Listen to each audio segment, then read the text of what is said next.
কক্সবাজার সম্পর্কে কিছু নিউজ ছিল আমাদের কানে যে বিভিন্নভাবে ডিভাইড করা হচ্ছে বা হচ্ছে দুইটা পক্ষ হয়ে যাচ্ছে, যেটা আমরা গত 5 তারিখে দেখেছি। তো এই জিনিসগুলো ক্লিয়ার করার জন্য মূলত আমরা এসেছি এবং সাধারণ শিক্ষার্থী যারা আছে সবাইকে আমরা ডাকার চেষ্টা করছি, যাদের সাথে কানেক্ট ছিলাম আমরা তাদেরকে ডেকেছি।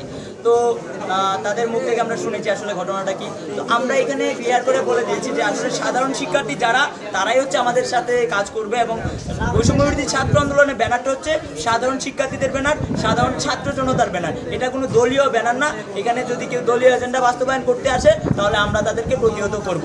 আর এখানে হচ্ছে বেস্ট প্রায়োরিটিটা সাধারণ শিক্ষার্থীরা পাবে। তো আমরা পরিষ্কারভাবে একটা ওনাদেরকে মেসেজ দিয়েছি, যদি কেউ অনেক আন্দোলনের সময় আমাদের সাথে অনেক দলীয় নেতাকর্মীরা ছিলেন বা হচ্ছে বিভিন্ন রাজনৈতিক দলগুলো ছিলেন, আমরা সবাই মিলে যে বিপ্লবটা, আমরা সবার অংশগ্রহণেই তো বিপ্লবটা ঘটেছে, কিন্তু এটা সাধারণ শিক্ষার্থীদের একটা ব্যানার। তাই এই ব্যানারের প্রতিনিধিত্ব করবে শুধুমাত্র সাধারণ শিক্ষার্থীরাই, কোনো পোস্টের দলীয় নেতা না, কোনো পোস্টের দলীয় নেতা থাকতে পারবে না, কারণ তাদের একটা প্ল্যাটফর্ম আছে, তাদের দলীয় একটা প্ল্যাটফর্ম আছে যেখানে তারা দেশের জন্য কাজ করতে পারে। এটা সাধারণ শিক্ষার্থীদের প্ল্যাটফর্ম, আমরা সাধারণ শিক্ষার্থীরাই সেই প্ল্যাটফর্ম নিয়ে কাজ করব এবং কক্সবাজারের সাধারণ শিক্ষার্থীরা সেই প্ল্যাটফর্ম নিয়ে কাজ করবে, সেই ব্যাপারে আমরা আলোচনা করছি এবং তাদেরকে বলেছি যেন ওনারা আরও যারা সাধারণ শিক্ষার্থী আছে তাদেরকেও এখানে ইনক্লুড করে এবং সবাই মিলে আলোচনা করে সিদ্ধান্ত নিয়ে কক্সবাজার কেমন হবে সেই ব্যাপারে তারা কথাবার্তা বলে, সেই ব্যাপারে আলোচনা করে সিদ্ধান্ত নেয়। এইটুকু ছিল আমাদের আজকে।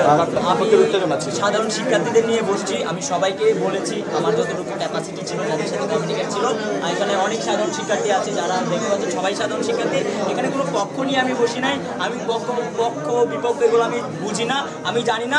আমরা শুধু জানি সাধারণ শিক্ষার্থী, আমাদের পরিচয় একটা, আমরা সাধারণ শিক্ষার্থী। এখানে যারা এসেছে সবার সাথেই কথা বলেছি, যারা আসেনি তাদের ব্যাপার আমরা জানি না। অবশ্যই পরবর্তীতে আবার যখন আসবো আমরা আরও বলবো এবং ওনাদেরকে বলেছি যারা আছে আপনাদের সাধারণ শিক্ষার্থী, যেটা ডিভাইড হয়ে গেছে সেটা আপনারা নিজেরা বসে আলোচনা করে সেটা সলিউশন করেন। কারণ আমরা চাই না কোনো একটা অন্য দল এসে, এখন তো কিছু মহল চাচ্ছে যে আমাদের ভিতরে ডিভাইড হওয়ার পরে মাঝখানে এসে তারা ঢুকে আমাদের মাথায় কাঁঠাল ভেঙে যাবে। তো এই জিনিসগুলো আমরা চাই না, তাই আমরা তাদেরকে ক্লিয়ার করে বলেছি।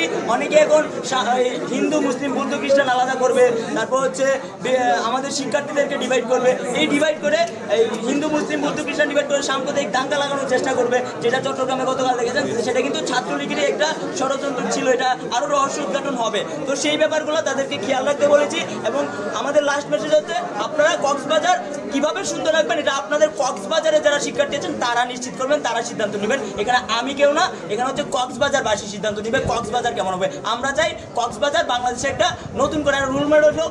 কক্সবাজার বাংলাদেশে একটা গুরুত্বপূর্ণ জায়গা, সেই গুরুত্বপূর্ণ রক্ষা কীভাবে আপনারা জায়গাটা রক্ষা কীভাবে করবেন এটা আপনাদের দায়িত্ব।